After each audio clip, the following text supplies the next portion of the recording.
ఇప్పుడు ఎలా చేయాలో చూద్దాం. ముందుగా 1 కప్పు మైదా, కొద్దిగా బియ్యం పిండి, చిటికెడు సాల్ట్, వంట సోడా వేసి ఫిల్టర్ చేసుకోవాలి.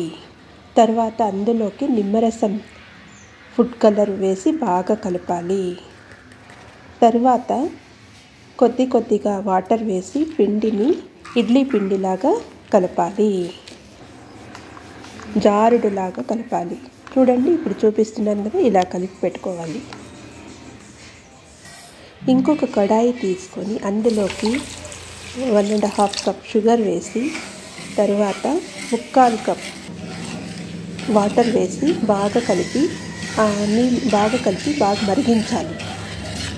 దీనికి ఎక్కువ మనం మంట పెట్టకూడదు.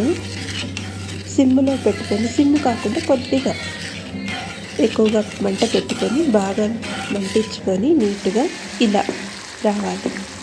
తరువాత అందులోకి కొద్దిగా యాలకుల పొడి వేసుకొని మిక్స్ చేసేయాలి బాగా. ఆ తర్వాత అందులోకి కొద్దిగా నిమ్మరసం వేసుకుంటే చక్కెర గడ్డ కట్టదు. దానికోసము మనం నిమ్మరసం కూడా కొద్దిగా వేయాలి. నిమ్మరసం వేసి కొంచెం బాగా మిక్స్ చేయాలి. చూపిస్తున్నాను కదా, అలా వేయాలి. నిమ్మరసం వేసి బాగా మిక్స్ చేసుకొని కలపాలి. తర్వాత సైడ్కి పక్కన పెట్టుకొని ఒక పాల ప్యాకెట్ తీసుకోవాలి. పాల ప్యాకెట్ తీసుకొని కట్ చేసుకొని ఒక గ్లాసులోకి పెట్టుకోవాలి. తర్వాత అందులోకి మనం పిండిని తయారు చేసుకొని ఉంచుకున్నాం కదా, గరిటె సహాయంతో కొద్దిగా ఆ పాల ప్యాకెట్లోకి నింపుకోవాలి. ఇలా నింపుకొని తర్వాత ఒక రబ్బర్ బ్యాండ్ సహాయంతో మూట కట్టి పెట్టుకోవాలి. తరువాత కడాయిలో ఆయిల్ వేసి, ఆయిల్ వేడెక్కిన తర్వాత మనం పాల ప్యాకెట్లో చేసుకున్నాం కదా, దానికి చిన్నగా రంధ్రం పెట్టి సేమ్ జిలేబీ ఆకారంలో రౌండ్గా వేసుకొని రావాలి. స్టార్టింగ్ కొంచెం తేడాగా వస్తాయి. తర్వాత మాత్రం 2 సార్లు 3 మాటలు వేసిన తర్వాత నీట్గా బాగా వస్తుంది. ఇప్పుడు చూడండి, ఇలా మళ్ళీ ఇంకొక సైడ్ తిప్పివేయాలి. తిప్పివేసిన తర్వాత మంటని తగ్గించుకోవాలి. సిమ్ కాకుండా కొద్దిగా హై. ఇప్పుడు మనము ఆయిల్లో ఫ్రై చేసుకున్న జిలేబీలను ఇలా మనము పంచదార పాకంలోకి వేసి ఒక 20 సెకండ్స్ ఇలా నానబెట్టి తీసేసి ఒక ప్లేట్లోకి తీసి ఉంచాలి. ఒక్కొక్కటిగా అంటే 20 సెకండ్లు చాలు, ఎక్కువసేపు పెట్టకూడదు.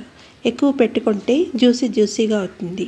ఇప్పుడు మళ్ళీ కొద్దిగా పిండి తీసుకొని జిలేబీ ఆకారంలో వేసుకొని తర్వాత దాన్ని ఫ్రై చేసుకోవాలి. ఫ్రై చేసుకున్న తర్వాత చూడండి, ఇలా చేసిన తర్వాత దాన్ని మళ్ళీ ఇంకొక సైడ్ తిప్పివేయాలి. తిప్పివేసిన తర్వాత మళ్ళీ చిన్నపాటి మంటలో మనము మిక్స్ చేయాలి. తర్వాత దాన్ని తీసి పాకంలో కొద్దిసేపు పెట్టి తీసి, ఎక్కువసేపు పెట్టకూడదు, 20 సెకండ్స్ చాలు. ఇప్పుడు ఒక్కొక్కటిగా తీసి ఒక ప్లేటులో ఉంచితే అందమైన జిలేబీలు ఇంట్లోనే చూడ్డానికి ఎంత బాగుంటాయి చూడండి. చూసారా, ఇంట్లోనే మనం ఎంత సులువుగా జిలేబీలను తయారు చేసుకోవచ్చు. స్వీట్ షాప్కి వెళ్ళనవసరం లేదు. థ్యాంక్ యూ అండి. మీరు చూసిన దానికి ధన్యవాదాలు. మీకు నా రెసిపీస్ నచ్చితే ఒక లైక్ చేయండి, అలాగే సబ్స్క్రైబ్ చేసుకోండి. Thank you watching my recipe. Bye అండి, బాయ్.